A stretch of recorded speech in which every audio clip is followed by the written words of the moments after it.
നമസ്കാരം, വെട്ടൻ ന്യൂസ് എക്സ്പ്രസിലേക്ക് സ്വാഗതം.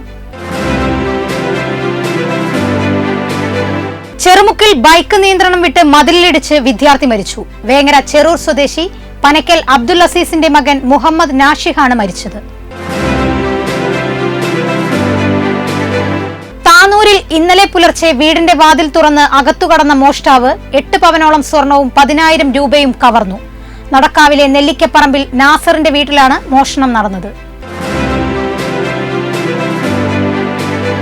തിരുനാവായയിൽ അനുവദിച്ച സ്മാർട്ട് കൃഷിഭവൻ തീരുമാനിച്ച സ്ഥലത്തു നിന്നും പട്ടണറക്കാവിലേക്ക് മാറ്റാനുള്ള തീരുമാനത്തിൽ പ്രതിഷേധിച്ച് തിരുനാവായ വാവൂർ പാടശേഖര സമിതികളുടെ ആഭിമുഖ്യത്തിൽ തിരുനാവായ പഞ്ചായത്ത് ഓഫീസിന് മുന്നിൽ ധർണാ സമരം സംഘടിപ്പിച്ചു. നിരവധി പ്രവർത്തകർ പങ്കാളികളായി. തിരൂർ നഗരസഭയ്ക്കെതിരെ രൂക്ഷ വിമർശനവുമായി തിരൂർ ആർട്സ് സൊസൈറ്റി.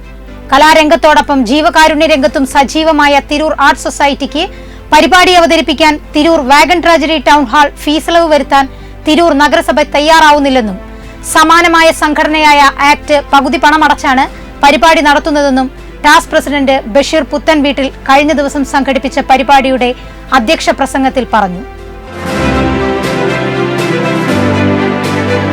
വീട് നമ്പർ അനുവദിക്കുന്നതിന് കൈക്കൂലി വാങ്ങിയ പഞ്ചായത്ത് ഓവർസിയറും ഡ്രൈവറും വിജിലൻസിന്റെ പിടിയിൽ.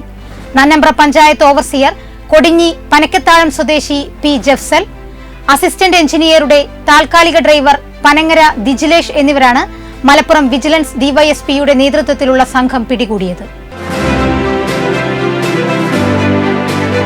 തിരൂരിലെ കലാസ്വാദകരുടെ ജനകീയ കൂട്ടായ്മയായ തിരൂർ ആർട്ട് സൊസൈറ്റി ടാസ് പ്രതിമാസ പ്രോഗ്രാമിന്റെ ഭാഗമായി കൈത്താങ്ങും കലാരംഗത്തെ പ്രതിഭകൾക്ക് അനുമോദനവും നാടകവും തിരൂർ വാഗൺ ട്രാജഡി ടൗൺ ഹാളിൽ നിറഞ്ഞ സദസ്സിന് മുന്നിൽ അരങ്ങേറി. പ്രസിഡന്റ് ബഷീർ പുത്തൻ വീട്ടിൽ അധ്യക്ഷത വഹിച്ചു. കഴിഞ്ഞ 8 വർഷമായി 1000-ലധികം സർക്കാർ ജീവനക്കാരെയും 20-ലധികം ഒന്നാം റാങ്കുകാരെയും നാടിന് സമർപ്പിച്ച വിഷൻ PSC തിരൂരിൽ പ്രവർത്തനം ആരംഭിച്ചു. അനുബന്ധമായി സംഘടിപ്പിച്ച സെമിനാർ സുജേഷ് പുറക്കാട് ഉദ്ഘാടനം നിർവഹിച്ചു.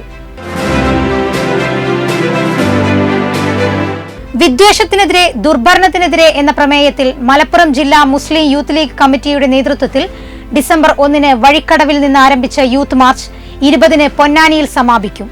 പാർട്ടി പ്രവർത്തകർക്കപ്പുറം പൊതുസമൂഹം തന്നെ ഏറ്റെടുത്ത രീതിയിൽ യൂത്ത് മാർച്ചിന് വലിയ സ്വീകാര്യതയാണ് ലഭിച്ചുകൊണ്ടിരിക്കുന്നതെന്ന് നേതാക്കൾ വാർത്താ സമ്മേളനത്തിൽ പറഞ്ഞു. ചാലിയാറിലെ പുഞ്ചപ്പാടം പുറ്റേക്കടവിൽ അജ്ഞാത മൃതദേഹം കണ്ടെത്തി. വാഴക്കാട് പോലീസിന്റെ നിർദ്ദേശപ്രകാരം നാട്ടുകാരും TDRF ട്രോമ കെയർ വളണ്ടിയർമാരും സ്ഥലത്തെത്തി മൃതദേഹം കരക്കെത്തിച്ച് കോഴിക്കോട് മെഡിക്കൽ കോളേജിലേക്ക് മാറ്റി. തിരൂരിൽ 42 വർഷങ്ങളായി പരിശീലനം നൽകിവരുന്ന ഷോട്ടോക്കൻ കരാട്ടെ പരിശീലന കേന്ദ്രത്തിന്റെ ചീഫ് ഇൻസ്ട്രക്ടർ അലവി സെൻസായിയുടെ കീഴിൽ പരിശീലിക്കുന്ന ദേവദാർ സ്കൂളിലെ +2 വിദ്യാർത്ഥിനി വർണ്ണ രാജന് കേരള സംസ്ഥാന കരാട്ടെ മത്സരത്തിൽ 64 kg സീനിയർ ഗേൾസ് അണ്ടർ 19 വിഭാഗത്തിൽ വിജയം. 2ാം ക്ലാസ്സിൽ പഠിക്കുമ്പോഴാണ് വർണ്ണരാജൻ കരാട്ടെ പരിശീലനം തുടങ്ങിയത്. വെട്ടം വേമണ്ണ നരസിംഹമൂർത്തി ക്ഷേത്രത്തിലെ ഭാഗവത സപ്താഹ യജ്ഞത്തിന്റെ ഭാഗമായി നടന്ന രുക്മിണി ഘോഷയാത്ര ഭക്തി നിർഭരമായി. നിരവധി വിശ്വാസികൾ പങ്കാളികളായി. ഇതോടെ ഈ വാർത്താ ബുള്ളറ്റിൻ പൂർണ്ണമാകുന്നു. നന്ദി, നമസ്കാരം.